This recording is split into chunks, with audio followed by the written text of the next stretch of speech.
Hi friends, நீங்கள் ஒரு cream use பண்ணுறீங்க அப்படின்னா அதை டேல யூஸ் பண்ணுறது நல்ல ரிசல்ட்டா இல்லை நைட்டில் யூஸ் பண்ணுறது பெஸ்ட்டா அப்படின்னு கேட்டிங்கன்னா நைட்டில் யூஸ் பண்ணுறது தான்.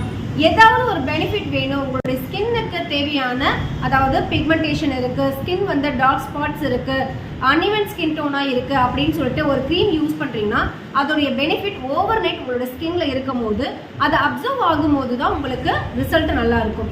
அதே க்ரீமை டேல நீங்க போட்டீங்கன்னு வச்சுக்கோங்களேன், அது நமக்கு ஒர்க் பண்றோம், ஏதாவது ஸ்வெட் மூலமா அது வெளியே ஆகிரும். ஸோ ரிமூவ் ஆயிடுச்சு அப்படின்னா அதனால ஒரு பெனிஃபிட்டும் இருக்காது. ஸோ டேல பெஸ்ட் அப்படின்னு பார்த்தீங்கன்னா சன்ஸ்கிரீன் தான். ஸோ SPF இருக்கக்கூடிய அந்த சன்ஸ்கிரீன்ஸை நீங்கள் யூஸ் பண்ணும்போது உங்களுக்கு டேல நல்ல ரிசல்ட் இருக்கும். ஸோ நீங்கள் இப்போ நைட்டில் யூஸ் பண்ணக்கூடிய க்ரீம்ஸ் அது டேல யூஸ் பண்ண முடியும் அப்படின்னா ஜஸ்ட் அதை மாய்ஸ்சரைசராக போட்டுட்டு அதுக்கு மேலே சன்ஸ்கிரீன் அப்ளை பண்ணுங்கள், பெஸ்ட் ரிசல்ட் இருக்கும். இந்த மாதிரி காஸ்மெட்டிக் டிப்ஸ் வேணும்னா நம்மளோட பேஜை மறக்காமல் லைக் ஷேர் பண்ணி ஃபாலோ பண்ணிக்கோங்க. Thank you so much.